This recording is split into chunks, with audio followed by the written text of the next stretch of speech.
গতকাল থেকে আমরা যে খবর দেখাচ্ছি বারুইপুরের নমিতা সেবায়তন, যেখানে সন্দীপ ঘোষ আরজি করের প্রিন্সিপাল হওয়া সত্ত্বেও সেখানে প্রাইভেটে প্র্যাকটিস করতেন, সেই নমিতা সেবায়তন এবার সিবিআই এর নজরে।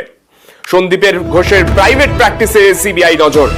অধ্যক্ষ থাকাকালীন বারুইপুরে প্রাইভেটে প্র্যাকটিস করতেন তিনি। দেহ উদ্ধারের আগের দিন অর্থাৎ 8 তারিখ, সেই দিনও সন্দীপের মোবাইল টাওয়ার লোকেশন ছিল সেই বারুইপুরে। আমাদের সঙ্গে রয়েছেন আমাদের প্রতিনিধি অর্পিতা। অর্পিতার কাছ থেকে এই বিষয়ে আরো বিস্তারিত কিছু তথ্য জানতে চাইবো। অর্পিতা, কত বছর ধরে এই যে বেনিয়ম করে তিনি যে চিকিৎসা করতেন, অর্থাৎ প্রাইভেটে তিনি প্র্যাকটিস করতেন, এটা কত বছর ধরে করতেন? আর সন্দীপকে আড়ালের চেষ্টা কারা কেন করছিলেন, এই প্রশ্নটা তো সিবিআই এর তরফে থাকছে, সেই বিষয়টা সম্পর্কে কি জানা যাচ্ছে?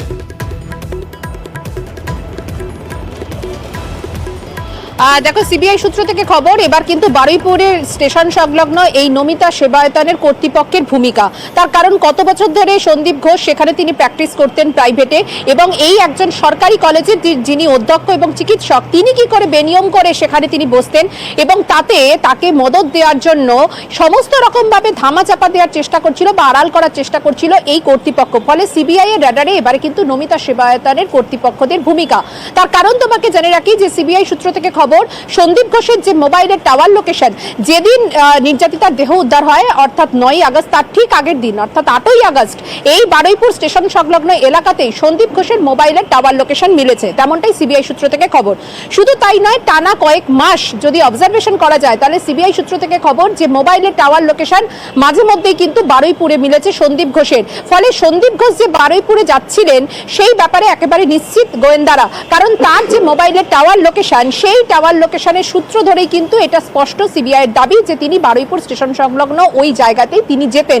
দ্বিতীয়ত, যে একজন সরকারি কলেজের অধ্যক্ষ, তিনি সেখানে বেনিয়ম করে কি করে তিনি বসছিলেন, এবং তার পাশাপাশি কতদিন ধরে তিনি সেখানে বসছিলেন, কর্তৃপক্ষ কিন্তু এই ব্যাপারে একেবারে মুখে কুলু পেটেছিলেন। আমরা যখন প্রথম ইনচার্জকে এখন জিজ্ঞাসা করি, তারা প্রথমে ডিনাই করে দেয় গোটা বিষয়টা, তারা বলেন যে না, সন্দীপ ঘোষ সেখানে বসেন না।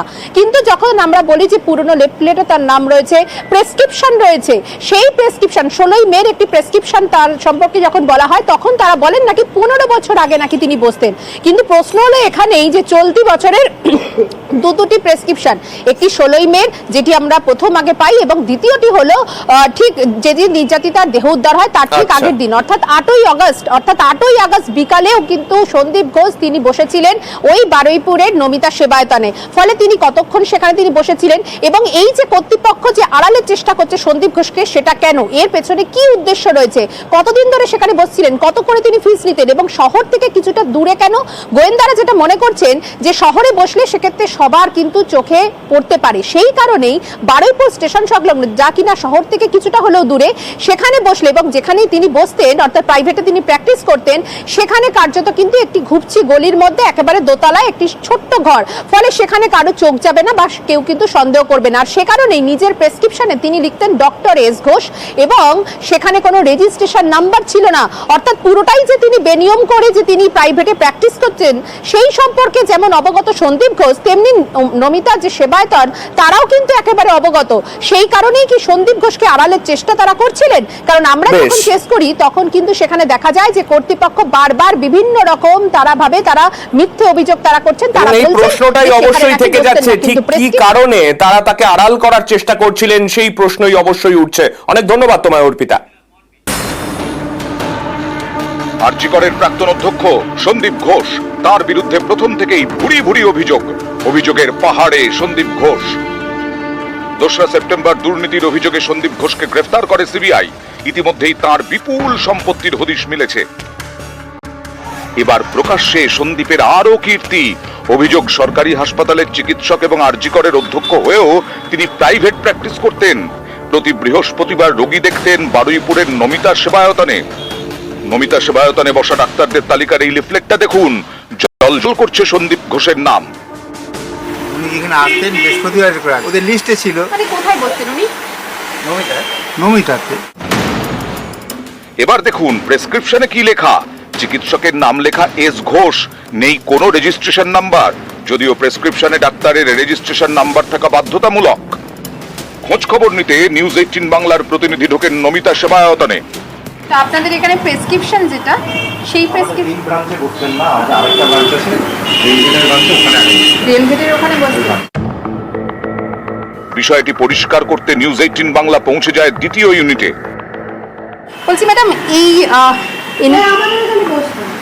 আপনাদের এখানে বসতো না তো কোথায় বসতো ম্যাডাম? এখানকার প্রেসক্রিপশনে দেখছি নমিতা সেবায়তন লেখা। এখানে বসতাম, কোথায় বসতো বলতে পারবো না।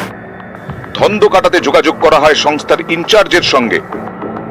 আপনাদের এখানে এস ঘোষ অর্থোপেডিকের যিনি ডাক্তার, অর্থোপেডিক্সে ইনি বসতেন, রিসেন্ট পাস্টে তিনি গ্রেপ্তার হয়েছেন, সবটাই জানেন। কবে থেকে এখানে বসতেন?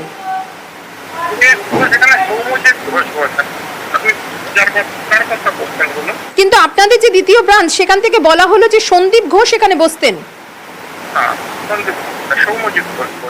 আচ্ছা, সন্দীপ ঘোষ বলে এখানে কেউ বসতেন না, মানে আরজি করের যিনি প্রাক্তন অধ্যক্ষ, যাকে গ্রেপ্তার করেছে সিবিআই, তিনি বসতেন না বলছেন।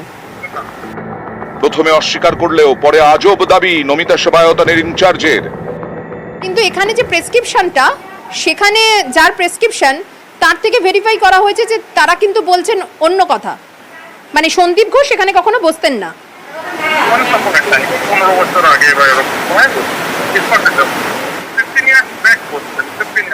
15 বছর আগে বসতেন।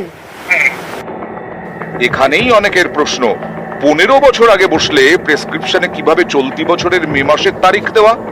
শুধু তাই নয়, অনেকের এও প্রশ্ন, বেনিয়ম ঢাকতেই কি প্রেসক্রিপশনে সন্দীপ ঘোষের জায়গায় লেখা এস ঘোষ? শাক দিয়ে মাছ ঢাকতেই কি রেজিস্ট্রেশন নাম্বার নেই প্রেসক্রিপশনে?